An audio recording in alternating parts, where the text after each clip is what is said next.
ಯಲ್ಲಾಪುರ ತಾಲೂಕಿನ ಮಾಗೋಡದ ಶ್ರೀ ಮಹಾಗಣಪತಿ ದೇವಸ್ಥಾನದಲ್ಲಿ ವೀರಮಾರುತಿ ತಾಳಮದ್ದಳೆ ಕೂಟದಿಂದ ಆಷಾಢ ಏಕಾದಶಿ ಪ್ರಯುಕ್ತ 4ನೇ ವರ್ಷದ ಪ್ರಸಂಗ ಪಂಚಕ ಕಾರ್ಯಕ್ರಮ ಶನಿವಾರ ನಡೆಯಿತು. ಸಂಜೆ 6ರಿಂದ ಬೆಳಿಗ್ಗೆ 6ರವರೆಗೆ ನಿರಂತರವಾಗಿ 12 ತಾಸುಗಳ ಕಾಲ ತಾಳಮದ್ದಳೆಗಳು ಪ್ರಸ್ತುತಗೊಂಡವು. ಈ ಬಾರಿ ಕಲ್ಯಾಣ ಪ್ರಸಂಗ ಪಂಚಕ ಎಂಬ ಶೀರ್ಷಿಕೆಯಡಿ ಕಾರ್ಯಕ್ರಮ ಹಮ್ಮಿಕೊಳ್ಳಲಾಗಿದ್ದು 5 ಕಲ್ಯಾಣ ಪ್ರಸಂಗಗಳನ್ನ ಕಲಾವಿದರು ಪ್ರಸ್ತುತಪಡಿಸಿದ್ರು. ಕಾರ್ಯಕ್ರಮವನ್ನ ಹಿರಿಯ ವೈದಿಕ ಅರ್ಥಧಾರಿ ವೇದಮೂರ್ತಿ ರಾಮಕೃಷ್ಣ ಭಟ್ ಮಾಗೋಡ್ ಉದ್ಘಾಟಿಸಿದ್ರು. ಮುಖ್ಯ ಅತಿಥಿಗಳಾಗಿ ಭಾಗವಹಿಸಿದ ಟಿಎಂಎಸ್ ಉಪಾಧ್ಯಕ್ಷ ನರಸಿಂಹ ಕೋಣೆಮನೆ ಮಾತನಾಡಿ, ಆಷಾಢ ಏಕಾದಶಿಯ ಪರ್ವಕಾಲದಲ್ಲಿ ಸ್ಥಳೀಯ ಕಲಾವಿದರಿಗೆ ವೇದಿಕೆ ಒದಗಿಸುವ ಉದ್ದೇಶದಿಂದ ನಡೆಯುವಂತಹ ಇಂಥ ಕಾರ್ಯಕ್ರಮಗಳು ಕಲಾ ಪರಂಪರೆಯ ಉಳಿವಿನ ನಿಟ್ಟಿನಲ್ಲಿ ಅಗತ್ಯವಾಗಿದೆ. ಅನೇಕ ಹೊಸ ಕಲಾವಿದರಿಗೆ ಆಸಕ್ತರಿಗೆ ಇದು ಪ್ರೇರಣೆಯಾಗುತ್ತದೆ ಎಂದರು. ಹಿರಿಯ ವೈದಿಕ ಗಣಪತಿ ಭಟ್ ಮಾಗೋಡ್, ದೇವಸ್ಥಾನದ ಮೊಕ್ತೇಸರ ನಾರಾಯಣ ಭಟ್, ಪ್ರಮುಖರಾದ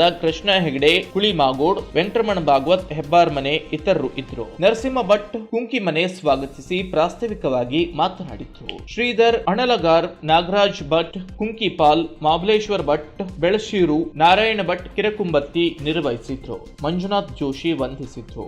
ಆದ್ಯಪಾಡಿ ರಾಮಕೃಷ್ಣಯ್ಯ ವಿರಚಿತ ಯೋಗಿನಿ ಕಲ್ಯಾಣ, ಹಟ್ಟಿಯಂಗಡಿ ರಾಮ ಭಟ್ ವಿರಚಿತ ರತಿ ಕಲ್ಯಾಣ, ಸೀತಾನಂದಿ ಗಣಪಯ್ಯ ಶೆಟ್ಟಿ ವಿರಚಿತ ಶ್ರೀನಿವಾಸ ಕಲ್ಯಾಣ, ನಿತ್ಯಾನಂದ ಅವಧೂತ ವಿರಚಿತ ಕನಕಾಂಗಿ ಕಲ್ಯಾಣ ಹಾಗೂ ದೇವಿದಾಸ ವಿರಚಿತ ಗಿರಿಜಾ ಕಲ್ಯಾಣ ಆಖ್ಯಾನಗಳು ನಡೆದವು.